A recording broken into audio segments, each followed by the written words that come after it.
Shalom les Koulam, Bezat Hashem, avant Shabbat, avec l'aide de Dieu, on va parler d'un sujet qui concerne aussi la paracha, la force de la parole. On sait que Moshe Rabbeinu, il nous a donné la Torah et il a utilisé bien entendu la force de la parole. Tout d'abord, la parole est très importante. On va essayer d'expliquer la différence qu'il y a entre la parole et la pensée. Okay? La parole, c'est la pensée, c'est elle qui est la racine de la parole, on va dire.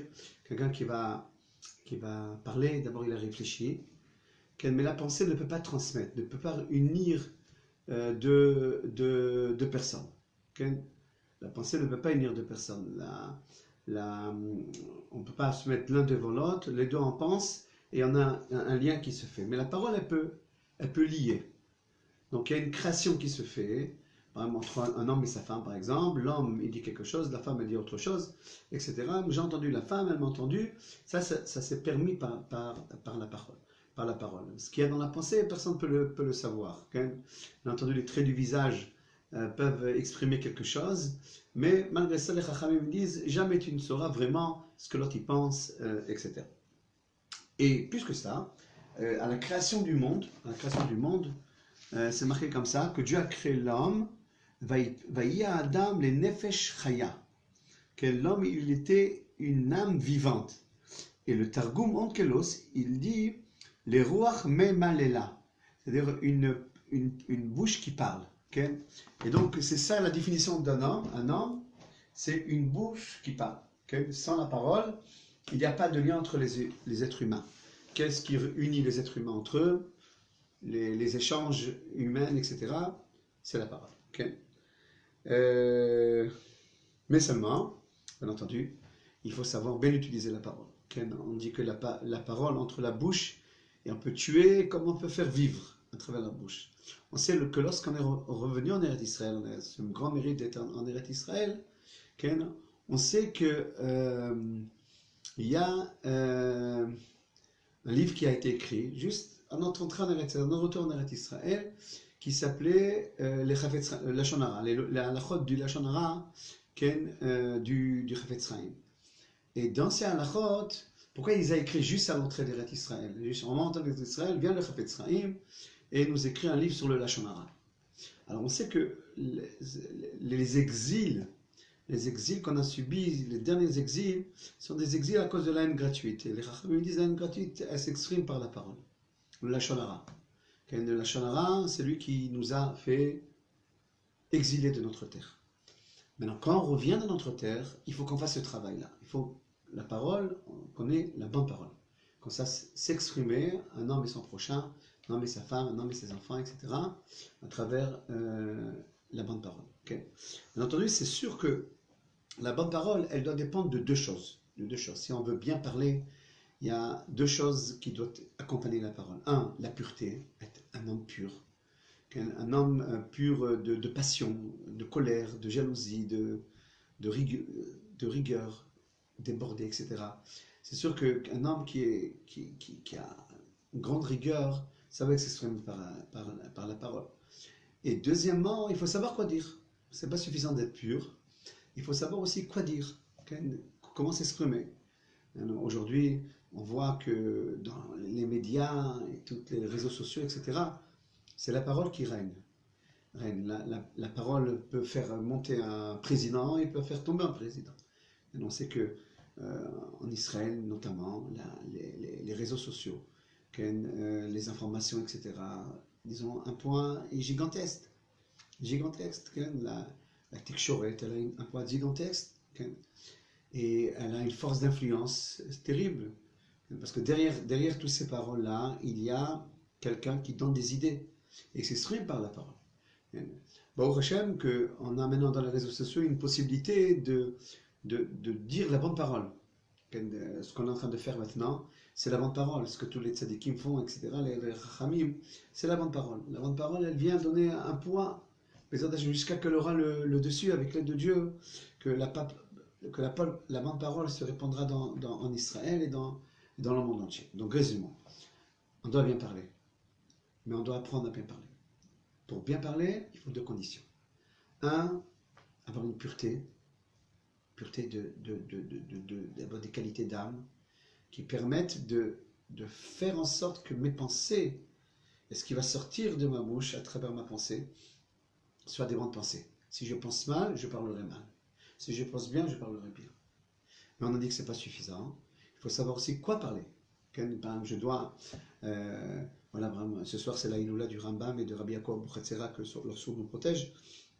Le Rambam dit que le Mashiach, il aura la force de la parole.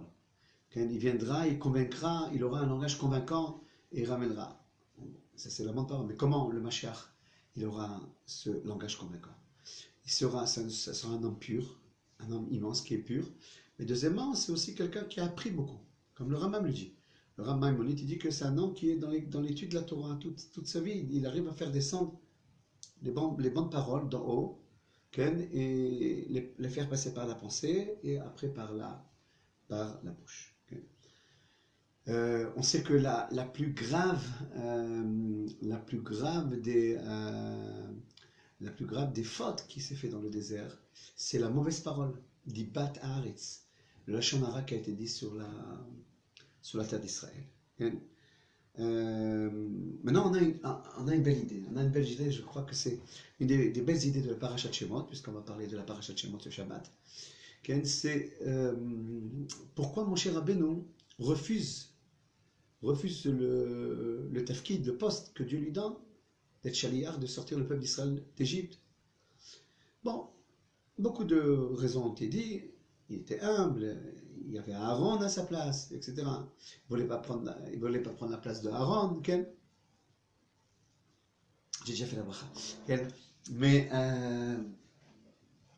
il y a une autre raison, je crois. Il y a une autre raison que Moshe Rabbeinu, il avait des grandes pensées.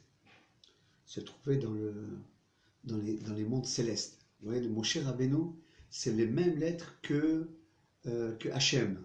Moshe, c'est pas Dieu, Moshe, hein, mais il avait la parole de Dieu. Hachem. Hachem, hey, si on inverse les lettres de Moshe, on a Hachem. Il avait la parole de Dieu. Et la parole de Dieu pour des gens qui sont asservis, des gens qui sont dans les limites. Quand on dit Mitzrayim, c'est quoi? C'est les limites. Sortir d'Égypte, c'est sortir des limites.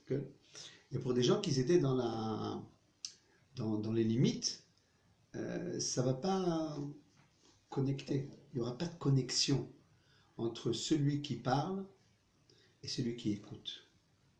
Grande règle dans la bonne parole, la parole qui agit, qui a un impact, c'est que la personne qui parle, il doit parler pas comme il a envie de parler, mais comme les gens ils ont envie d'entendre. Pour qu'ils se mettent à la hauteur de celui qui écoute. Et vu qu'il y avait un décalage, un écart entre Moshe Rabbeinu et sa parole, et les Ham Israël qui n'arrivent pas à comprendre ces grandes idées.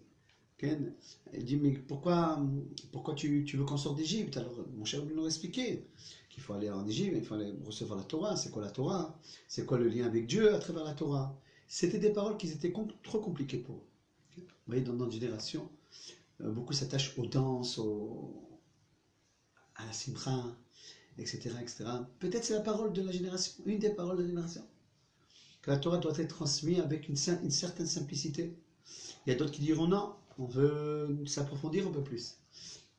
Bon, chacun verra qu'est-ce qui lui correspond.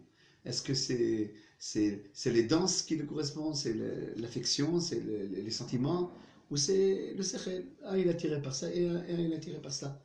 Mais tout est un langage. Tout est accompagné d'un langage. J'ai vu dans la paracha, hein, on voit dans la paracha que Moshe Rabbeinu, il dit à Kadosh Baruch Hu, il lui dit Anochi, Vayomer Moshe el Adonai, bien Adonai lo ish dvarim Anochi, je ne sais pas parler. Tu ne sais pas parler, toi, tu es le plus tzaddik, le plus qui devrait parler. Oui, je sais parler, mais je ne sais pas transmettre. Je ne sais pas transmettre la grandeur, faire descendre la grandeur des idées au niveau du peuple.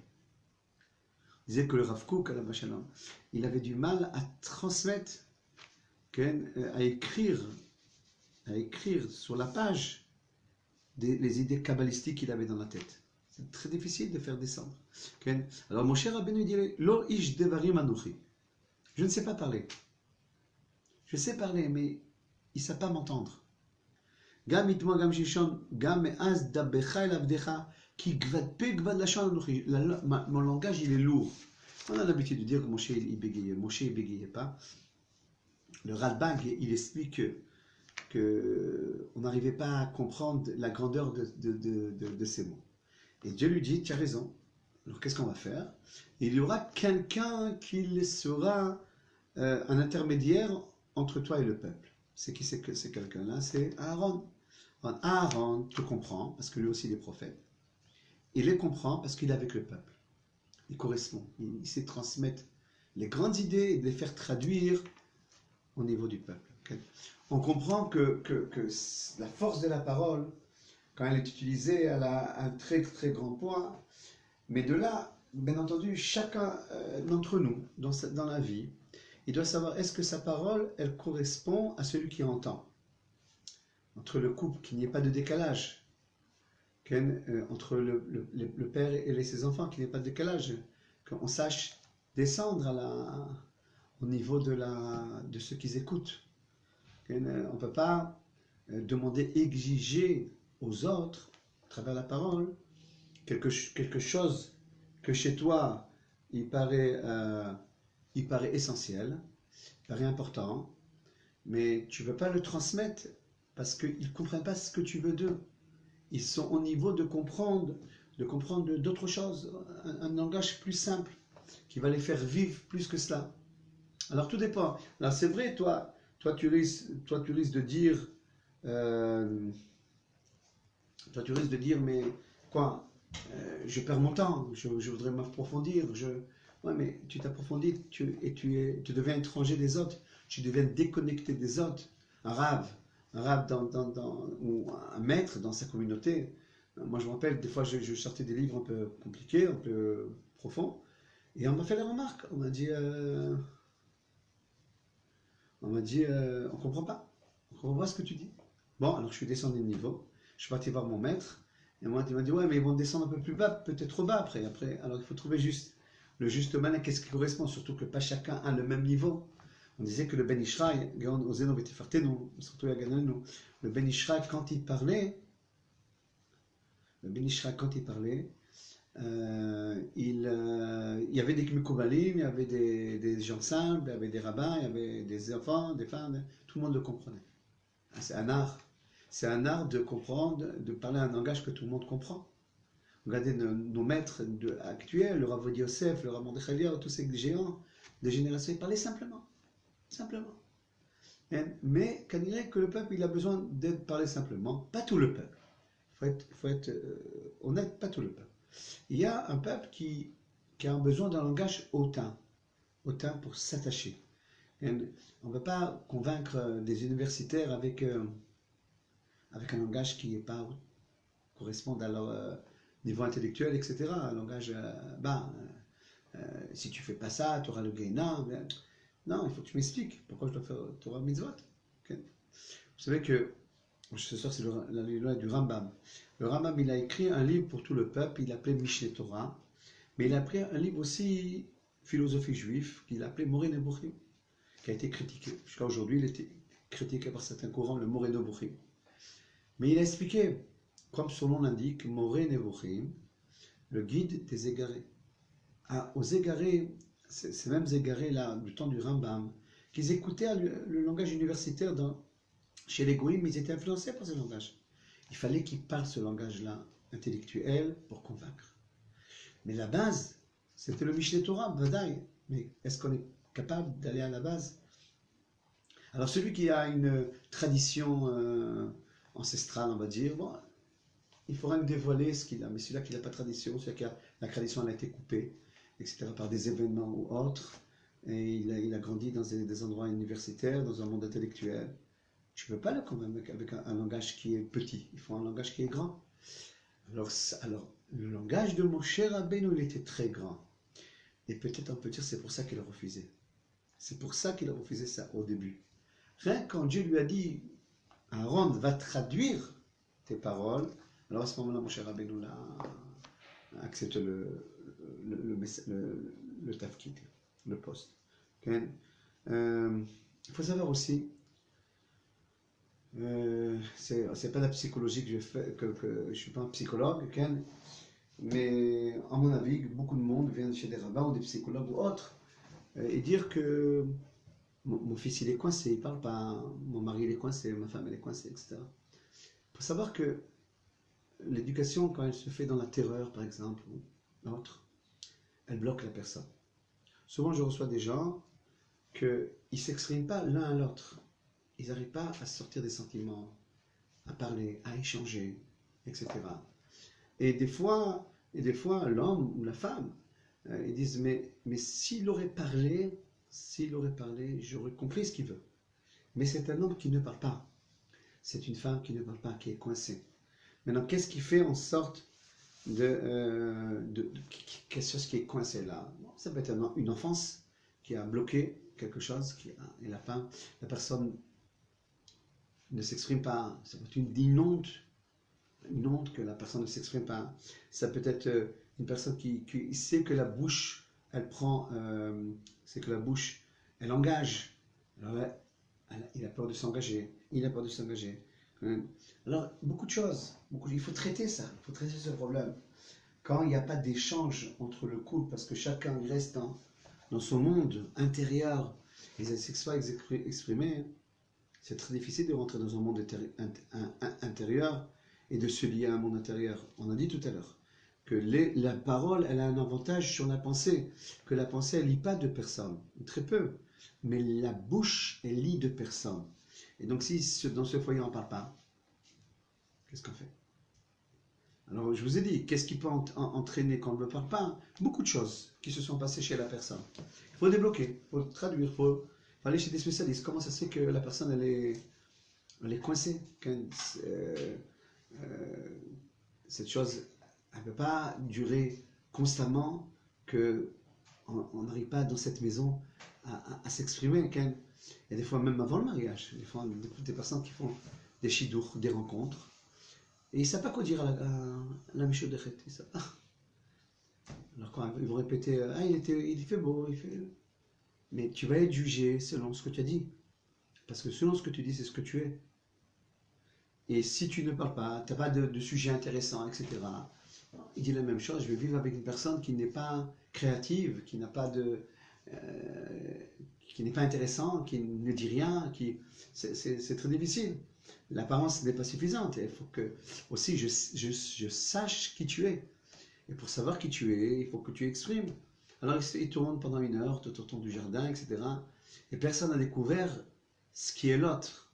Alors après on appelle les rabbins, vous le connaissez, vous la connaissez, etc. Mais pourquoi vous avez parlé? Vous êtes rencontrés 2, 3 fois, 4 fois. Mais il n'a rien à dire, elle n'a rien à dire, etc. Alors c'est sûr que la parole doit être, peut-être dans ce cas-là, préparée d'abord, mais elle correspond aussi à la personne. La personne doit débloquer quelque chose. Notre Dieu, il a donné à la parole une force tellement grande que la vie, elle dépend. La vie et la mort, comme ça, Chachamim nous disent, la vie et la mort dépendent de la parole.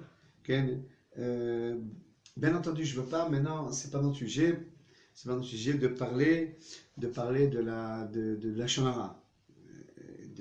Quand on a le droit de parler et on se tait. C'est un sujet en soi-même.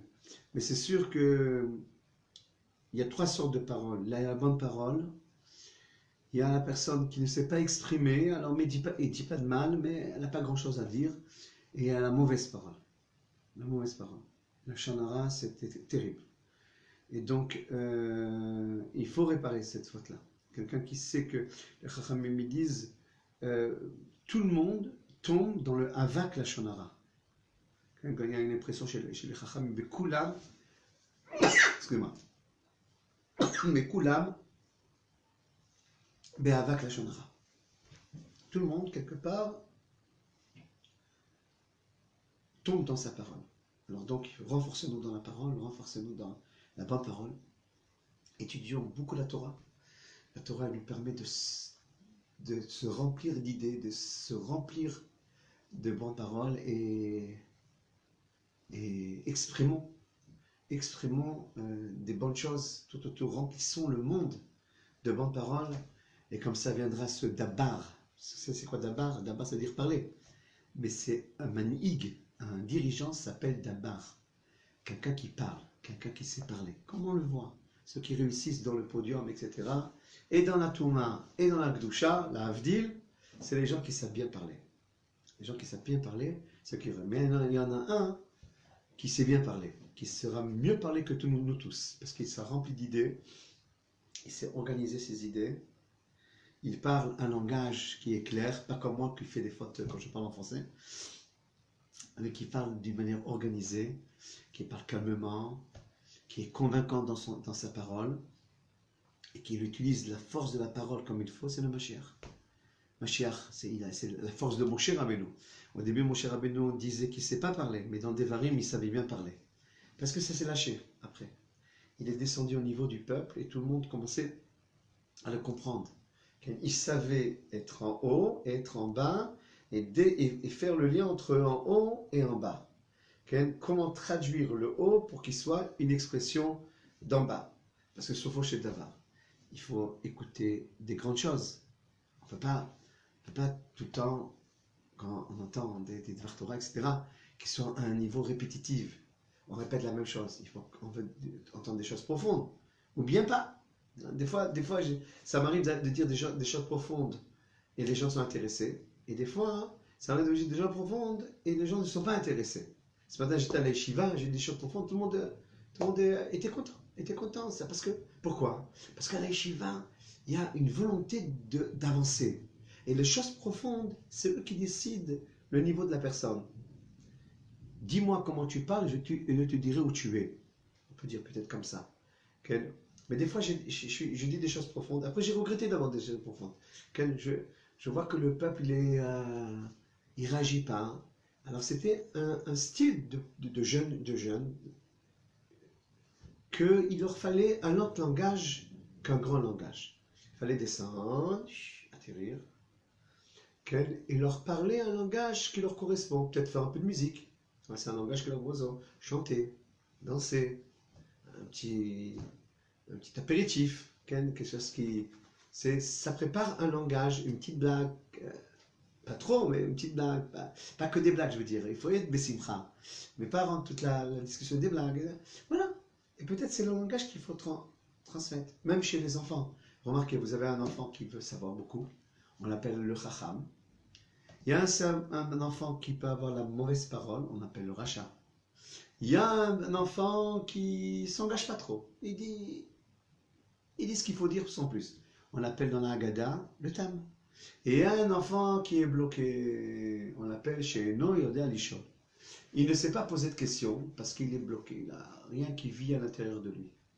Il n'a pas enregistré. Alors cherchons. Quelles sont les raisons qui nous empêchent d'utiliser la force de la parole? Cette force immense, que la définition de l'homme, comme on l'a vu tout à l'heure, Nefesh Memalela. Nefesh Chaya, une âme vivante, c'est une âme qui parle. Alors, cherchons quelles sont les raisons qu'on est bloqué. Il faut le savoir. Pourquoi? Qu'est-ce qu'il y a eu? Pourquoi je ne suis pas riche à l'intérieur de moi? Peut-être je suis riche, mais je n'arrive pas à m'exprimer. Peut-être ça peut être de l'orgueil. Peut-être ça va être être un peu trop timide, une humilité mal placée, ça peut être une peur, ça peut être un blocage qu'on doit rechercher. Mais il va voir si on ne recherche pas pour dévoiler une force aussi grande que la force de la parole. Regardez Moshe Rabbeinu.